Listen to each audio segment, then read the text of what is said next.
itu ternyata pemimpin kita pada masa lalu seperti Soekarno dan Muhammad Hatta dalam menyusun teks proklamasi itu tidak sembarangan, ya. Artinya beliau memikirkan betul kira-kira filosofinya apa, artinya apa, ya. Nah, sebelum masuk ke pemikiran dalam teks proklamasi, Bapak akan ingatkan kalian sebuah peristiwa-peristiwa penting sebelum terjadinya proklamasi kemerdekaan. Ya, kita mulai yang pertama, kita harus tahu dulu apa yang dimaksud dengan proklamasi, teman-teman. Nah, di bukunya Pak Habib Mustopo dijelaskan bahwa proklamasi berasal dari bahasa Yunani, yaitu proclamation, yang artinya pengumuman kepada rakyat. Nah, sementara pengertian proklamasi kemerdekaan adalah bentuk pengumuman kepada seluruh rakyat adanya kemerdekaan. Ya, dengan adanya itu merupakan titik awal dari bebasnya suatu bangsa dari belenggu penjajahan. Nah, kemudian ketentuan hak untuk menentukan nasib bagi suatu bangsa terdapat dalam Piagam PBB pasal 1 ayat 2 dan pasal 55 tentang self-determination. Ya, jadi Bapak ulang sekali lagi. Proklamasi berasal dari bahasa Yunani, proclamation yang bermakna pengumuman kepada rakyat. Nah, kemudian proklamasi kemerdekaan merupakan pengumuman kepada seluruh rakyat tentang adanya kemerdekaan. Kemudian proklamasi merupakan titik awal bebasnya suatu bangsa dari belenggu penjajahan negara lain. Ketentuan hak untuk menentukan nasib suatu bangsa terdapat dalam Piagam PBB pasal 1 ayat 2 dan pasal 55 tentang self-determination. Ya, teman-teman ya, itu pengertian proklamasi. Kemudian ada beberapa peristiwa, yaitu ada peristiwa Rengas Dengklok, teman-teman. Mungkin teman-teman masih ingat juga di pelajaran Bapak kemarin, di pelajaran sejarah wajib, bahwa Rengas Dengklok itu terdapat di Kabupaten Karawang, ya. Dimana kalau misalkan kita naik dari kemarin tuh tempat penyekatan ya, penyekatan mudik, Pebayuran ada jembatan tuh, tinggal belok ke kiri, teman-teman. Rengas Dengklok itu terjadi pada tanggal 16 Agustus 1945. Latar belakangnya karena adanya perbedaan pendapat antara golongan tua dan golongan muda, teman-teman. Tujuannya apa? Tujuan dari peristiwa Rengas Dengklok adalah mengamankan Soekarno dan Hatta dari pengaruh Jepang, di mana pada waktu itu golongan pemuda mendapatkan informasi adanya tindakan Jepang menyingkirkan orang-orang yang dianggap berbahaya, orang-orang yang dianggap menghambat dari ambisi Jepang tersebut. Tapi kalau menurut Bapak, untuk Soekarno dan Hatta itu tidak mungkin dilenyapkan oleh tentara Jepang. Kenapa? Karena Soekarno dan Hatta punya sebuah cindramata. Cindramata dari Kaisar Jepang berupa sebuah bintang, ya, tanda bintang untuk pin di kemeja, di mana ketika seseorang mendapatkan pin dari Kaisar maka dianggap sebagai keluarga Kaisar. Dan tentara Jepang tidak boleh melakukan tindakan apapun terhadap orang yang sudah dianggap saudara oleh Kaisar Jepang. Tuh, seperti itu. Nah, kemudian eksekutor dari peristiwa Rengas Dengklok adalah golongan muda, teman-teman. Seperti yang sudah Bapak jelaskan, ada Yusuf Kunto, ada Wikana, ada Singgi, ada Hairul Saleh. Kemudian tempat terjadinya tanggal 16 Agustus 1945. Kemudian ada alasan kenapa kok dipilihnya Rengas Dengklok. Ada 3 alasan, teman-teman. Yang pertama, lokasinya tidak jauh dari Jakarta. Yang kedua, tempat dari Rengas Dengklok itu terpencil atau jauh dari jangkauan Jepang. Dan kemudian yang ketiga, dekat markas peta sehingga keamanan bisa dimonitoring, ya. Jadi peristiwa Rengas Dengklok itu latar belakangnya karena perbedaan pendapat antara golongan tua dan golongan muda. Tujuannya mengamankan Soekarno dan Hatta dari pengaruh Jepang. Eksekutornya adalah golongan pemuda Yusuf Kunto, Wikana, Singgih, dan Hairul Saleh. Lalu tanggal terjadinya 16 Agustus 1945 jam 4 subuh, teman-teman ya. Kemudian alasannya apa? Kenapa dipilih Rengas Dengklok? Karena tidak jauh dari kota Jakarta. Itu yang pertama. Yang kedua terpencil atau jauh dari jangkauan Jepang. Dan yang ketiga dekat markas peta. Begitu ya teman-teman ya. Kemudian ada perumusan teks proklamasi. Nah teman-teman perlu kalian ketahui juga setelah rombongan dari Rengas Dengklok tiba di kota Jakarta kurang lebih jam setengah 12 malam. Ya, waktu Jawa zaman Jepang artinya jam 11 malam ya teman-teman ya. Kemudian rombongan beserta yang lain ke rumah Tadashi Maeda yang terletak di Jalan Imam Bonjol nomor 1 Jakarta. Kalau sekarang tempat Ahmad Subarjo bekerja. Kemudian teks proklamasi dirumuskan oleh Soekarno, Muhammad Hatta, dan Ahmad Subarjo serta saksinya BM Diah atau Burhanuddin Muhammadiyah. Ingat materi yang sejarah wajib ya tentang tokoh-tokoh. Jadi perumusan teks proklamasi itu yang pertama rombongan Soekarno dan Hatta tiba di Jakarta, kemudian ke rumah Tadashi Maeda.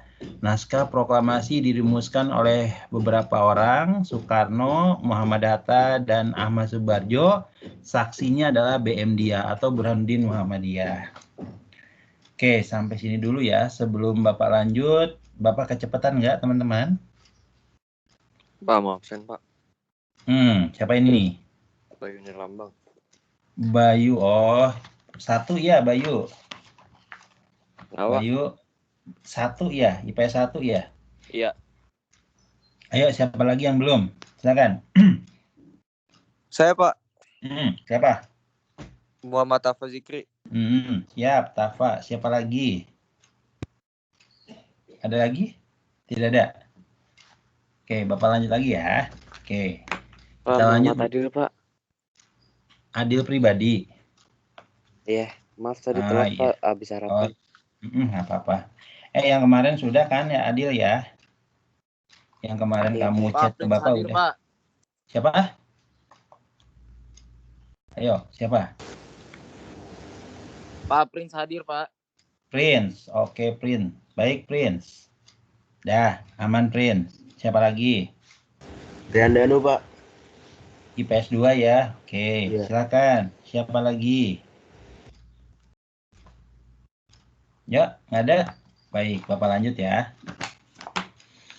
Nah, kita lanjut berikutnya. Ada makna isi teks proklamasi kemerdekaan. Jadi, setidaknya konsep proklamasi kemerdekaan kita ada dua pokok pemikiran. Yang pertama, adanya keinginan Indonesia untuk menentukan nasibnya sendiri atau dalam bahasa PBB self-determination. Itu yang pertama. Yang kedua, tentang adanya pernyataan pengalihan kekuasaan. Nah, kemudian pokok-pokok pemikiran di atas dirumuskan bersama oleh para tokoh kemerdekaan. Pada saat perumusan teks tersebut, Ahmad Subarjo dan Muhammad Hatta memberikan ide-idenya secara lisan. Jadi Bapak ulang sekali lagi, konsep proklamasi kemerdekaan itu memiliki dua pokok pemikiran. Yang pertama, tentang keinginan Indonesia untuk menentukan nasib sendiri atau dalam bahasa di PBB self-determination. Yang kedua, ada pernyataan pengalihan kekuasaan, di mana pokok pemikiran itu kemudian dirumuskan bersama para tokoh kemerdekaan yang lain. Nah, pada masa perumusan teks proklamasi, Ahmad Subarjo dan Muhammad Hatta memberikan ide-idenya secara lisan. Ya, jadi nanti yang nulis Soekarno nih. Nah, kemudian makna teks proklamasi. kalimat pertama atau alinea pertama yang seperti kita tahu bahwa proklamasi kami dengan ini menyatakan kemerdekaannya, kan begitu. Nah, kalimat pertama yang dibacakan Soekarno adalah pemikiran Ahmad Subarjo, alinea pertama. Nah, ternyata teman-teman, ya, kalimat yang diambil oleh kalimat yang diambil oleh Ahmad Subarjo ini memiliki makna, yaitu bahwa kemerdekaan Indonesia mencerminkan kuatnya keyakinan untuk terlepas dari penjajahan. Meskipun pada waktu itu Indonesia masih dalam kekuasaan Jepang. Nah, ternyata teman-teman, Ahmad Subarjo mengusulkan alinea pertama dalam isi teks proklamasi tidak sembarangan. Beliau bersumber dari pembukaan UUD 45. Seperti yang kita tahu, yang suka dibacakan dalam upacara, bahwa sesungguhnya kemerdekaan itu ialah hak segala bangsa. Oleh sebab itu, maka penjajahan di atas dunia harus dihapuskan karena tidak sesuai dengan pri kemanusiaan dan pri keadilan. Tuh ya, Bapak ulang sekali lagi. Alinea pertama atau kalimat pertama yang dibacakan oleh Soekarno adalah ide pemikiran Ahmad Subarjo. Ide tersebut kenapa? Karena maknanya bahwa kemerdekaan Indonesia adalah sebuah proses yang mencerminkan kuatnya keyakinan untuk terlepas dari belenggu penjajahan. Nah, di mana kita tahu bahwa pada waktu itu Indonesia masih dalam kekuasaan Jepang. Itu yang berikutnya. Nah, ternyata dasar atau landasan Ahmad Subarjo mengeluarkan idenya di alinea pertama itu bersumber dari pembukaan UUD 45 di mana isinya bahwa kemerdekaan itu ya hak segala bangsa dan seterusnya. Itu ya untuk kalimat pertama. Kemudian kalimat yang kedua merupakan pemikiran dari Muhammad Hatta yang berbunyi hal-hal tentang pemindahan kekuasaan dan lain-lain dilaksanakan dengan cara seksama dan dalam tempo yang sesingkat-singkatnya. Jadi maksud kata pemindahan itu memberitahukan tentang konsekuensi logis dari kalimat pertama, bahwa kemerdekaan merupakan hak bangsa Indonesia.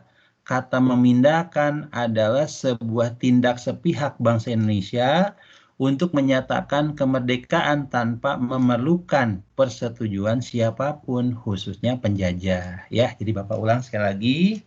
Kalimat yang kedua merupakan ide pemikiran Muhammad Hatta yang berbunyi hal-hal yang mengenai pemindahan kekuasaan dan lain-lain diselenggarakan dengan cara seksama dan dalam tempo yang sesingkat-singkatnya.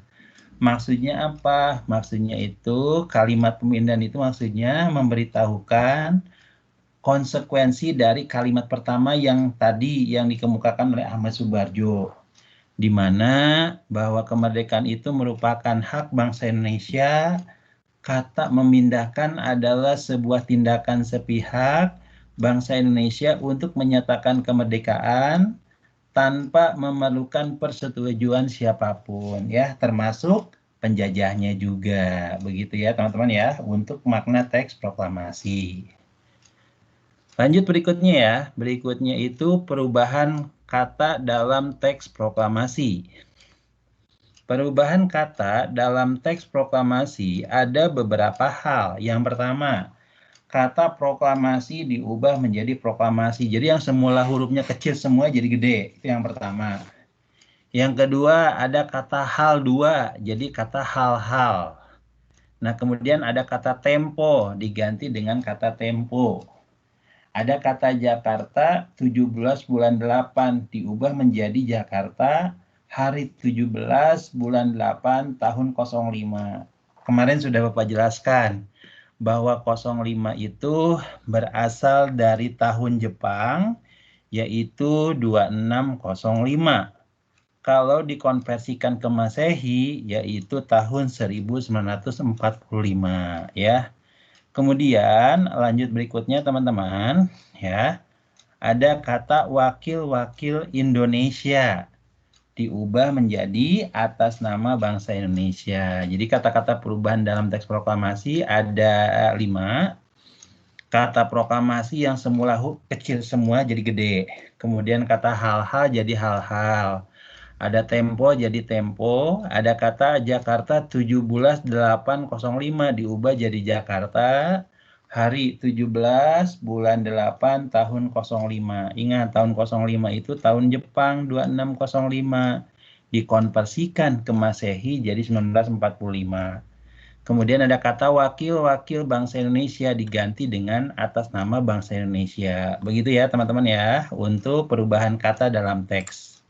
Lalu berita penyebaran proklamasi kemerdekaan. Nah ini seperti yang kemarin Bapak sampaikan di sejarah wajib bahwa berita proklamasi kemerdekaan itu melalui yang pertama surat kabar pertama yang menyebarkan. Ya ingat ya, surat kabar yang pertama menyebarkan yaitu surat kabar Suara Asia dari Surabaya dan Cahaya dari Kota Bandung. Itu yang pertama. Yang kedua, kantor berita Dome, kalau sekarang Antara, teman-teman ya. Kemudian ada pamflet. Pamflet itu kalau sekarang bahasanya brosur ya. Kemudian ada utusan daerah. Jadi utusan daerah yang datang ke Jakarta untuk menyampaikan ke daerahnya masing-masing. Begitu ya, teman-teman ya. Oke, kita lanjut lagi. Ada dukungan rakyat terhadap proklamasi kemerdekaan. Bapak ambil dari beberapa sumber. Yang pertama, rapat raksasa lapangan IKADA. Di lapangan IKADA, apa itu IKADA? Ikatan Atletik Jakarta, teman-teman. Ya, kalau sekarang mah lapangan Monas. Tanggal 19 September 45. Dukungan Sri Sultan Hamengkubuwono dan tindakan heroik di berbagai daerah. Nah, kita masuk yang pertama, rapat raksasa lapangan IKADA. Rapat raksasa lapangan IKADA memiliki makna. Apa maknanya? Yang pertama itu, rapat tersebut merupakan berhasil, maaf ya Bapak ulang, rapat tersebut berhasil mempertemukan antara pemerintah dengan rakyatnya. Itu yang pertama. Yang kedua, rapat tersebut merupakan perwujudan kewibawaan pemerintah Republik Indonesia terhadap rakyat. Yang ketiga, menanamkan kepercayaan diri bahwa rakyat Indonesia mampu mengubah nasib dengan kekuatan sendiri. Dan yang terakhir, rakyat mendukung pemerintahan baru, buktinya setiap instruksi mereka laksanakan. Ya, jadi Bapak ulang sekali lagi, rapat raksasa lapangan IKADA itu memiliki beberapa makna. Yang pertama, makna pertama adalah berhasil mempertemukan pemerintah Republik Indonesia dengan rakyatnya. Itu yang pertama.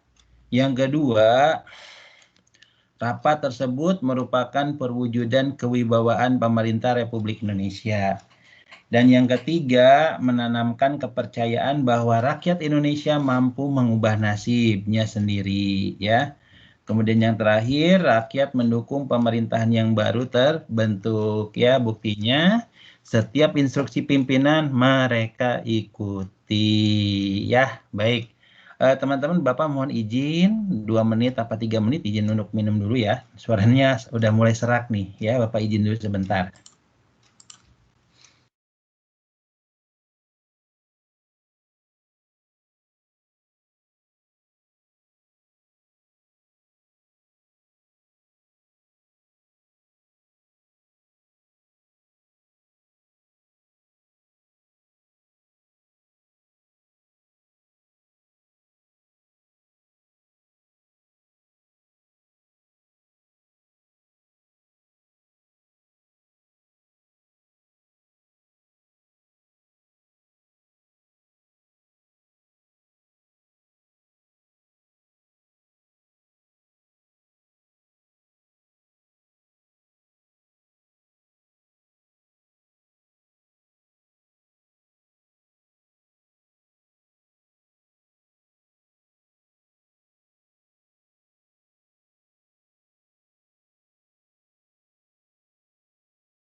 Baik, terima kasih ya. Nah, baik untuk sekarang kita lanjutkan lagi. Terima kasih ya. Mohon maaf Bapak barusan off dulu. Jadi rapat lapangan raksasa IKADA seperti itu ya untuk isinya. Nanti kita lanjut berikutnya. Ada berikutnya itu pernyataan dari Sri Sultan Hamengkubuwono ke-9. Jadi pada tanggal 5 September 1945, Sri Sultan Hamengkubuwono mengeluarkan pernyataan sebagai bentuk dukungan terhadap Republik Indonesia. Mungkin kalau kalian ingat apa yang disampaikan beberapa sumber ya, bahwa dulu ketika Indonesia baru berdiri, Indonesia itu kan belum punya uang, teman-teman ya, belum punya uang apapun. Nah, kemudian Keraton Jogja itu menyerahkan harta kekayaannya kepada Presiden Soekarno sebagai bentuk dukungan dalam menjalankan pemerintahan. Jadi di tahun 45-49 kita bisa menjalankan roda pemerintahan yang memberikan uang itu dari Keraton Jogja. Nah, sampai Soekarno itu sedih teman-teman ya ketika beliau menerima uang dari Sri Sultan. Nah, kemudian sebagai bentuk dukungan antara lain yang pertama, Yogyakarta yang semula bersifat kerajaan merupakan daerah istimewa bagian dari negara Republik Indonesia. Itu yang pertama. Kemudian hubungan antara Yogyakarta dengan pemerintah pusat bersifat langsung dan bertanggung jawab langsung kepada Presiden Republik Indonesia. Kemudian Sri Sultan Hamengkubuwono memerintahkan segenap penduduk Yogyakarta untuk mengindahkan amanat tersebut. Jadi Bapak ulang sekali lagi, sebagai bentuk dukungan ada beberapa pernyataan bahwa Yogyakarta merupakan bagian dari Republik Indonesia. Kemudian hubungan antara Yogyakarta dengan pemerintah pusat bersifat langsung dan akan bertanggung jawab langsung kepada Presiden. Dan Sultan memerintahkan kepada rakyatnya untuk mengikuti amanah tersebut. Ya, oke. Kita lanjutkan ya. Nah, HAM menurut PBB. Jadi teman-teman nih, ini agak sedikit bahasanya ya. Mohon maaf kalau agak sedikit wow gitu ya bahasanya. Nah, HAM artinya hak asasi manusia yang ditetapkan PBB ada beberapa item. Yang pertama hak untuk hidup. Hidup bebas, hidup berkelompok, hidup tanpa tekanan, itu maksud untuk hak hidup. Kemudian hak untuk kemerdekaan dan keamanan fisik. Kita memiliki hak untuk bebas, baik secara rohani dan batinnya, itu secara fisik juga. Hak menghargai perbedaan, betul ya. Kita terkadang meskipun dengan teman kita sendiri, orang tua kita sendiri, pasti kita selalu berbeda pendapat. Makanya teman-teman, kadang kalau untuk yang berbeda pendapat ini ya bisa itu juga ya. Nah, kemudian hak menghargai kepribadian. Hak mendapatkan hak yang sama dalam hukum. Ini di pasal 27 ya teman-teman ya. Hak untuk keluar masuk suatu negara itu punya istilahnya hak juga. Kemudian hak memiliki benda dengan cara yang sah seperti handphone yang kalian punya, laptop yang kalian punya dengan cara yang sah, dengan cara mungkin istilahnya dibeli dan lain-lain. Nah, kemudian hak mengeluarkan pendapat dan perasaan dan hak untuk memilih dan memeluk agama. Bapak ulang sekali lagi, hak yang ditetapkan oleh PBB, yang pertama hak untuk hidup, hak untuk kemerdekaan, menghargai perbedaan, mendapatkan yang sama dalam hukum, keluar masuk negara, mendapatkan kemerdekaan, ya, kemudian mendapatkan kewarganegaraan, mengeluarkan pikiran, memilih dan memeluk agama. Itu ya menurut PBB. Kemudian HAM dalam UUD 45.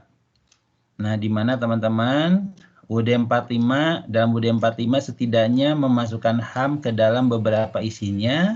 Adapun isi yang dimaksud adalah yang pertama, alinea pertama, yaitu berbunyi ya teman-teman ya, bahwa sesungguhnya kemerdekaan itu ialah hak segala bangsa Oleh sebab itu, maka penjajahan di atas dunia harus dihapuskan karena tidak sesuai dengan pri kemanusiaan dan pri keadilan. Nah, teman-teman, maksud dari penjelasan dari alinea pertama adalah bahwa kemerdekaan merupakan hak asasi yang paling mendasar bagi setiap bangsa. Sejarah peradaban bangsa di dunia sebagian besar diisi oleh perjuangan suatu bangsa yang terjajah untuk menjadi negara yang merdeka, bebas dari kekuatan asing, termasuk hal yang dilakukan oleh bangsa Indonesia sendiri. Ya, lanjut. Kemudian penjelasan alinea pertama UUD 45. Bapak ambil dari berbagai sumber. Yang pertama adalah menunjukkan keteguhan dan kuatnya pendirian bangsa dalam menghadapi masalah kemerdekaan. Jadi masalah kemerdekaan ini nanti teman-teman bisa dipelajari ketika kalian kelas 12 ya. Nanti yang menjelaskannya Bu Ervina dan Bu Mayang ini biasanya untuk yang kelas 12 ya. Sejarah wajibnya Bu Mayang, sejarah wajibnya adalah Bu Ervina, sejarah minatnya Bu Mayang. Nah, menunjukkan keteguhan dan kuatnya pendirian bangsa Indonesia dalam menghadapi masa kemerdekaan. Kemudian penjajahan tidak sesuai dengan pri kemanusiaan dan pri keadilan sehingga harus dihapuskan, itu benar, itu yang kedua. Kemudian yang ketiga, adanya aspirasi bangsa Indonesia untuk membebaskan diri dari penjajahan. Kemudian pendirian bangsa Indonesia menjadi landasan pokok luar negeri yang mau mengakui hak-hak asasi manusia untuk merdeka. Dan bangsa Indonesia menentang segala bentuk penjajahan dan mendukung kemerdekaan setiap bangsa di dunia. Nah, di mana Indonesia mewujudkan itu dengan dibentuknya Konferensi Asia Afrika dan Gerakan Non-Blok, teman-teman ya. Nanti dijelaskan di kalian kelas 12 ya. Jadi Bapak ulang sekali lagi, penjelasan alinea pertama yaitu menunjukkan keteguhan dan kuatnya pendirian bangsa Indonesia dalam menghadapi masalah kemerdekaan. Mungkin teman-teman ya, Bapak kasih gambaran masalah kemerdekaan itu seperti pergolakan daerah, teman-teman. Mungkin waktu kelas 9 SMP kan pernah dapat ada namanya pemberontakan PKI Madiun ya. Ada DITI. Nah, kemudian ada PRRI. Itu semua nanti kalian dapat ya di kelas 12. Tapi ini di kelas 9 juga waktu kalian sekolah juga dapat ini. Kelas 9 nih dapat. Nah, yang kedua, penjajahan tidak sesuai dengan pri kemanusiaan dan pri keadilan maka harus dihapuskan. Kemudian adanya aspirasi bangsa Indonesia untuk membebaskan diri dari penjajahan. Lalu kemudian pendirian bangsa Indonesia menjadi landasan pokok luar negeri untuk mengakui hak-hak asasi manusia untuk merdeka. Lalu bangsa Indonesia adalah bangsa yang menentang segala bentuk penjajahan dan mendukung kemerdekaan suatu bangsa. Tadi sudah Bapak jelaskan, salah satunya dengan KAA dan Gerakan Non-Blok. Lanjut berikutnya ada penjelasan kedua alinea, penjelasan alinea kedua UUD 45, di mana dalam poinnya adalah yang pertama itu, dan perjuangan pergerakan kemerdekaan Indonesia telah sampailah kepada saat yang berbahagia dengan selamat sentosa mengantarkan rakyat Indonesia ke depan pintu gerbang kemerdekaan negara Indonesia yang berdaulat, yang merdeka, bersatu, berdaulat, adil, dan makmur. Dari kata-kata ini, ya, dari isi ini dijelaskan ada dua hal. Yang pertama, pengakuan dan penghargaan secara objektif bahwa kemerdekaan bangsa Indonesia merupakan hasil perjuangan dan pergerakan bersama seluruh bangsa Indonesia. Itu yang pertama. Yang kedua, pengakuan akan kesadaran bahwa kemerdekaan Indonesia itu bukanlah akhir dari perjuangan, melainkan pintu masuk bagi terwujudnya sebuah negara Indonesia yang merdeka, bersatu, berdaulat, adil, dan makmur. Ya, jadi Bapak ulang ya. Makna yang tadi Bapak sebutkan, bahwa pengakuan dan penghargaan secara objektif bahwa kemerdekaan bangsa Indonesia adalah hasil perjuangan dari pergerakan bersama seluruh rakyat Indonesia. Itu yang pertama. Yang kedua, pengakuan akan kesadaran bahwa kemerdekaan negara Indonesia bukanlah akhir perjuangan, tapi kemerdekaan merupakan awal atau pintu masuk terwujudnya sebuah negara yang merdeka, bersatu, berdaulat, adil, dan makmur ya. Oke. Lanjut yang penjelasan alinea ketiga, UD 45. Di mana salah satu isinya kan atas berkat rahmat Allah yang Maha Kuasa dan dengan didorong oleh keinginan luhur supaya berkehidupan kebangsaan yang bebas, maka rakyat Indonesia menyatakan dengan ini kemerdekaannya. Dari kata-kata alinea ketiga ini, kesimpulannya maknanya apa? Yang pertama, yaitu pengakuan yang didasarkan atas keyakinan yang kuat bahwa hakikatnya kemerdekaan Indonesia adalah takdir, kehendak, rahmat, dan sekaligus amanat dari Tuhan Yang Maha Esa yang harus dijaga dan dipertahankan. Itu yang pertama. Yang kedua, kesadaran bahwa di samping takdir, kehendak, dan rahmat Tuhan Yang Maha Kuasa, bahwa kemerdekaan Indonesia juga merupakan cita-cita luhur yang telah lama diperjuangkan. Begitu ya teman-teman ya, alinea ketiga. Ya, alinea keempat. Nah, ini nih alinea keempat juga lumayan panjang ya teman-teman ya.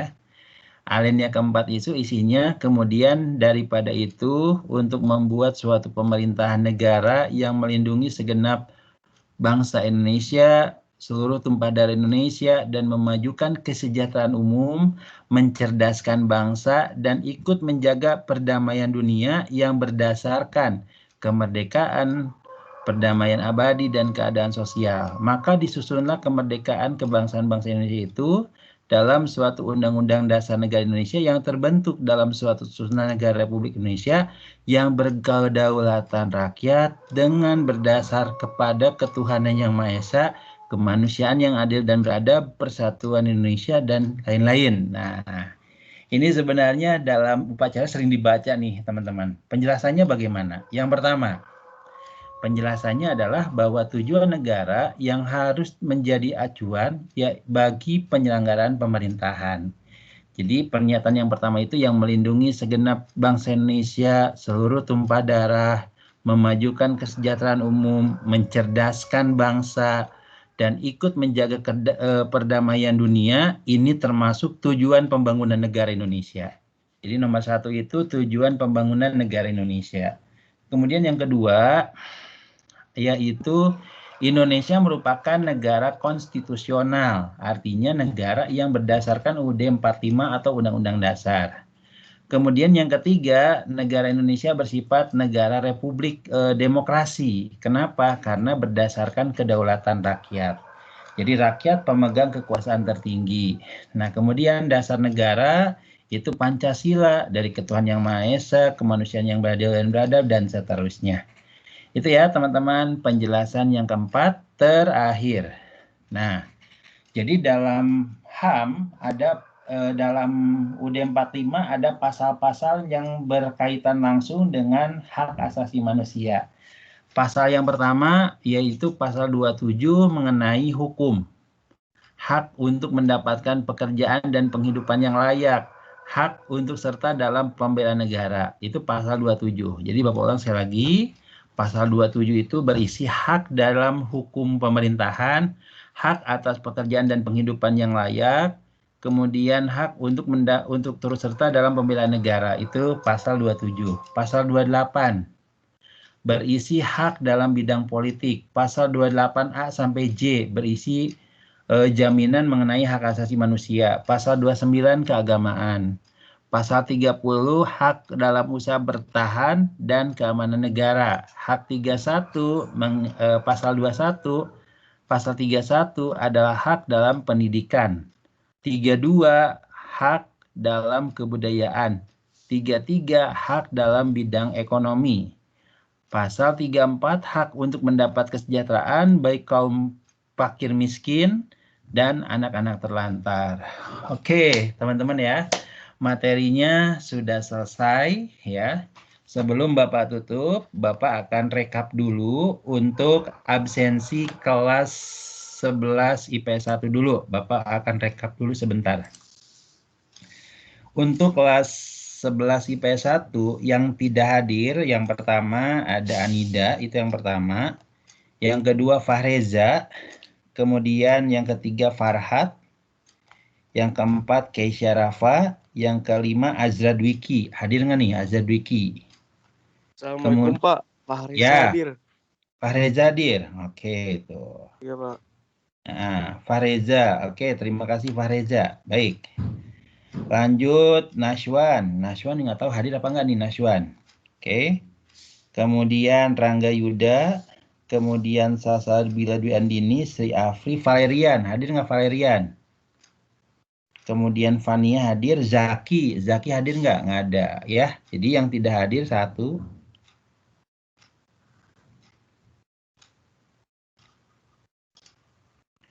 Dari 34 siswa yang hadir 24, yang tidak hadir 10 orang. Itu untuk kelas IPS 1.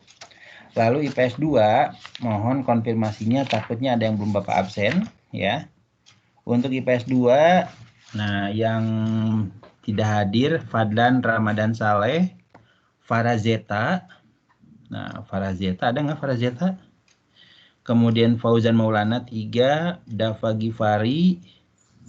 Dava Ya. Gifari hadir Pak. Kan, alhamdulillah. Farhan Pancarizki ada? Farhan Pancarizki nggak ada. Sultan nggak ada. Raffi Danendra nggak ada. Taufik Kamal juga nggak ada. Farsa juga nggak ada. Hitung lagi 1, 2.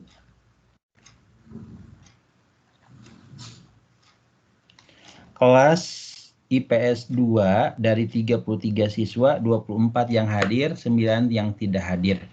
Baik, itu aja mungkin teman-teman IPS 1, IPS 2 yang bisa Bapak sampaikan hari ini. Bapak mohon maaf kalau misalkan ada kekurangan dalam penjelasannya. Mohon maaf kalau misalkan ada kata-kata yang kurang berkenan. Besar harapan Bapak apa yang Bapak sampaikan bisa bermanfaat. Bapak akhiri dengan bacaan hamdalah, alhamdulillah. Wabillahi taufiq wa hidayah. Wassalamualaikum warahmatullahi wabarakatuh.